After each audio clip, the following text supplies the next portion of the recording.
ಮಾಜಿ ಡಾನ್ ಮುತ್ತಪ್ಪ ರೈ ಮಗ ರಿಕ್ಕಿ ರೈ ಮೇಲೆ ಫೈರಿಂಗ್ ಆಗಿದೆ. ನಿನ್ನೆ ತಡರಾತ್ರಿ ಆಗಿರುವಂತಹ ಫೈರಿಂಗ್ ಇದು. ಈ ಕೇಸ್ಗೆ ಇದೀಗ ಟ್ವಿಸ್ಟ್ ಮೇಲೆ ಟ್ವಿಸ್ಟ್ ಸಿಗ್ತಾ ಇದೆ.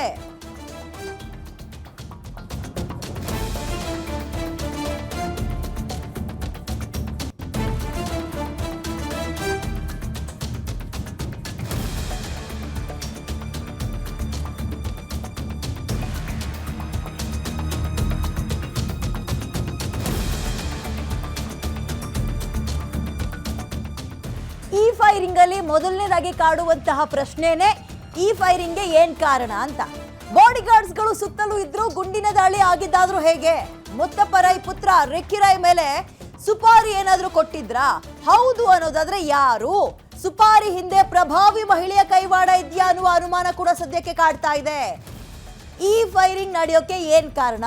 ಸಾವಿರಾರು ಕೋಟಿ ಆಸ್ತಿ, 100 ಎಕರೆ ರಿಯಲ್ ಎಸ್ಟೇಟ್ ಜಮೀನಿತ್ತು, ನೋಡ್ಕೊಳ್ತಾ ಇದ್ರು, ರಿಯಲ್ ಎಸ್ಟೇಟ್ ಮಾಡ್ತಾ ಇದ್ರು ರಿಕ್ಕಿ ರೈ. ತಿಂಗಳಿಗೆ ಕೋಟಿ ಕೋಟಿ ಇನ್ಕಮ್ ಇತ್ತು.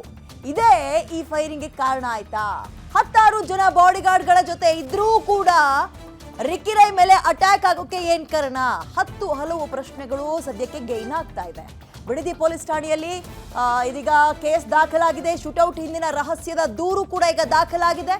ಮುತ್ತಪ್ಪ ರೈ ಸಾವನ್ನಪ್ಪಿದ ನಂತರ ಸಾವಿರಾರು ಕೋಟಿ ಆಸ್ತಿಯನ್ನ ಹ್ಯಾಂಡಲ್ ಮಾಡ್ತಾ ಇದ್ದಿದ್ದು ಇದೇ ರಿಕ್ಕಿ ರೈ. ಬಿಕಾಸ್ ಮಗ ಅಲ್ವಾ. Real estate business. ಇತ್ತೀಚೆಗಷ್ಟೇ ಬೆಂಗಳೂರಿನ ದೊಡ್ಡ ಬಿಲ್ಡರ್ ಜೊತೆ ಲ್ಯಾಂಡ್ ವಿಚಾರದಲ್ಲೂ ಕೂಡ ಡಿಸ್ಪ್ಯೂಟ್ ಆಗಿತ್ತಂತೆ. ಈ ಸಂಬಂಧ ಫೈರಿಂಗ್ ಆಗಿದೆಯಾ ಅನ್ನುವ ಅನುಮಾನ ಕೂಡ ಸದ್ಯಕ್ಕೆ ಕಾಡ್ತಾ ಇದೆ. ಇದೀಗ ಅನುಮಾನಗಳು ಹಲವಾರು ರೀತಿಯಲ್ಲಿದೆ. ಮೊದಲನೇದಾಗಿ ಕಾರಣ ಏನು? ಕುಟುಂಬದ ಕಲಹನ ಅಥವಾ ಆಸ್ತಿ ಕಲಹನ? ಇವ್ರು ರಿಯಲ್ ಎಸ್ಟೇಟ್ ಹ್ಯಾಂಡಲ್ ಮಾಡ್ತಾ ಇದ್ರ, ಇದರಲ್ಲಿ ಏನಾದ್ರು ಡಿಸ್ಪ್ಯೂಟ್ ಆಗಿತ್ತಾ? ಅದಾದ್ಮೇಲೆ ರಿಕ್ಕಿ ರೈ ಒಂದ್ಸಲ ಹೊರಗೆ ಬರ್ತಾರೆ ಅಂದ್ರೆ ಸುತ್ತಲೂ 10 ಜನ ಬಾಡಿಗಾರ್ಡ್ ಇರ್ತಾರೆ ಅವ್ರಿಗೆ. ಅದೆಲ್ಲವನ್ನ ಮೀರಿ ಈ ರೀತಿಯಾಗಿ ಫೈರಿಂಗ್ ಆಗಿದೆ ಅಂದ್ರೆ ಪಕ್ಕಾ ಪ್ರೀ ಪ್ಲಾನ್ಡ್ ಅನ್ನುವಂಥದ್ದು ಮೇಲ್ನೋಟಕ್ಕೆ ಗೋಚರವಾಗ್ತಾ ಇದೆ.